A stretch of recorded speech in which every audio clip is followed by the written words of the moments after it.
Hi everybody, Bruce from the Wine Vault, here to tell you a little bit today about our red flight for the month of March. I've got 5 different wines. We're going to be taking a trip with them.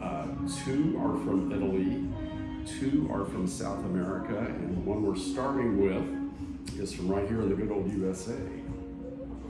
It is a Westfield Pinot Noir. This has been on our menu before and it's a big hit. It is from the appellation directly north from Napa Valley, and it's called Lake County. And the Westfields have been in there for quite a few years. It's a family winery. This is 100% Pinot Noir from right there in their estate. And it's the outstanding feature about this winery in this area is that there is a lake there. It's called Clear Lake. The winery is actually located on those soils with the volcanic soils, which is something you'll hear a lot about as you get into wine. Volcanic soils create ideal conditions for wine to grow because they drain very well. They've got lots of mineral content. So this wine is, I would say, pretty big, dark for a Pinot Noir, or at least it's on that side.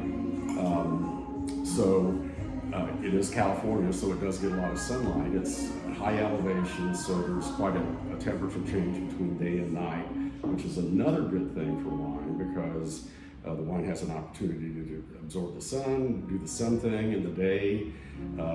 Grapes get real ripe, then it gets real cool at night, and that helps preserve the acidity in the wine. So this is dynamite. You can taste a little bit of oak on it. I would say, like almost darker fruits, like dark cherry fruits. And you get that touch of oak, but it's old oak. It's not, I guess it would be integrated very well.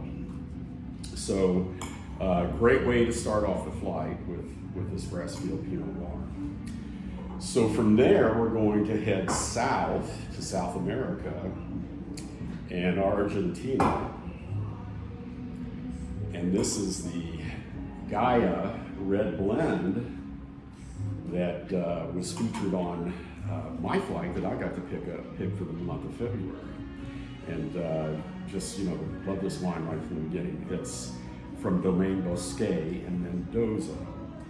And their big claim to fame, you'll see it everywhere, is that they're 100% organic. Everything they do is organic.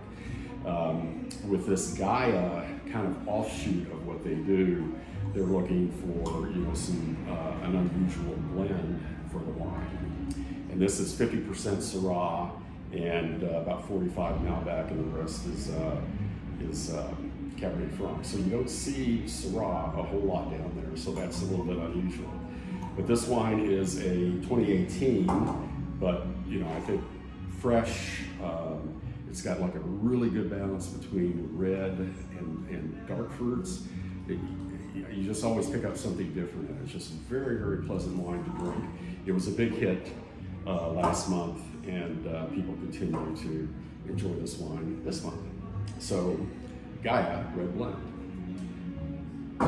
So, let's say you're a crow and you're at the Domaine Bosquet winery enjoying your Gaia Red Blend at lunch. Now you're a crow. You fly directly west from that winery and you go over real high. You go up over the Andes Mountains and then back down again, and you end up at our next winery, which is Domaine Errázuriz. I just said that wrong, but it's Errázuriz. Errazuriz. So they've been around for a long time. And this is a Carmenere, so this is a little bit different than probably what you've had before. So Carmenere, the interesting story on that is that for a long time, the Chileans made wine from these grapes and bottled it and sold it and thought it was Merlot, and they sold it that way. When they started doing DNA analysis on grapes not too long ago, they found out that this was actually not Merlot, it was Carmenere. So, and the Carmenere is a Bordeaux varietal, although you don't find it very often used anymore in France, and you don't find it very often anymore in anywhere except for Chile. So, Carmenere, something really distinctive to try. It comes off kind of like Merlot, I think. You know, when I think of Merlot, I think lots of times of chocolate and coffee. Sometimes I pick that up. And I think this has that. But then, even on the nose, very strongly, you get this hint of green bell pepper, or the stem of a green bell pepper, or something like that. But it's just very distinctive. So this is one to try. Some people have loved this and ordered it, by the bottle after trying it on flight. But it's certainly worth giving it a shot to try that. So our next wine, now we're going to go to the beloved land of Italy. And this is actually from Sicily, that largest island in the Mediterranean, just off the toe of the mainland of Italy. Sicily, is really hot now in the wine world. They're just, doing some knockout wines. They've got some of the young Turks, the younger generation, that are doing some things, kind of pushing boundaries. And so it's getting a lot of press. Mount Etna is there, and people are, and they have for years, they've been growing grapes on the slopes of Mount Etna, which I think is pretty incredible. So this actually is Nero d'Avolo. Okay, so Nero, Nero, meaning dark, and d'Avolo, Avolo, Avola, is a town there in Sicily.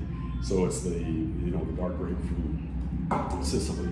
It is the most grown grape on the island, but it's also it was used for years and years, just kind of as industrial kind of grape juice. They would ship it, north into the mainland, and they would use it to blend with other grapes because it's pretty big and pretty tannic. So I was surprised about this wine. Francois brought this in, and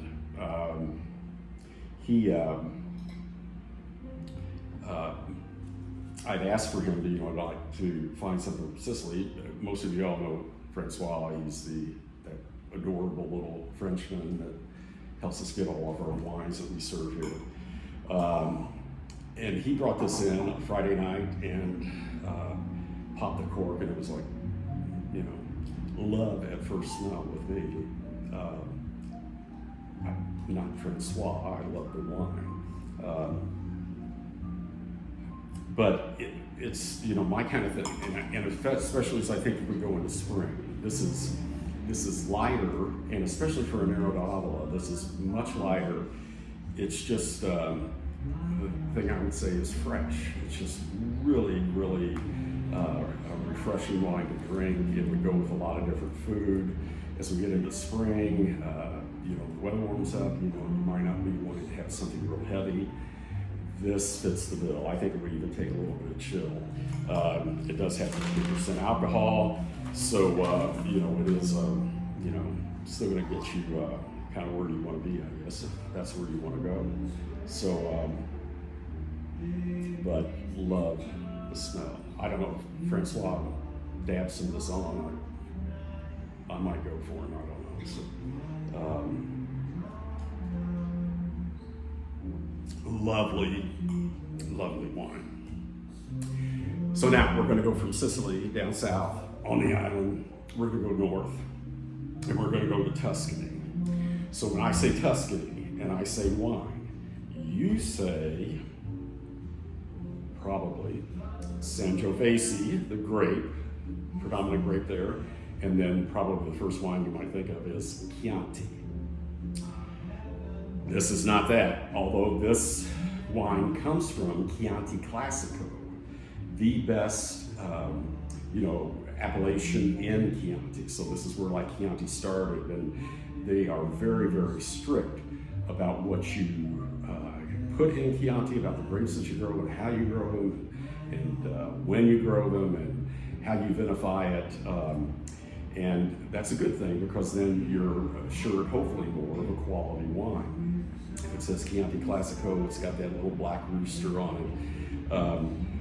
This wine is it's a lot different actually. It's during the 70s, people in the Italian winemakers, some of them started chafing against some of these restrictions and all the rules that you had to follow. And they said, you know, we want to put Merlot in our wine. We want to grow some Cabernet. We want to, you know, do our own thing. You know, it was the 70s, you know, it was like that. So they went out and started making the wines that they wanted to make, but they could not call them Chianti. That was not legal to do. So what they coined a term for them called Super Tuscan. So, and it wasn't just in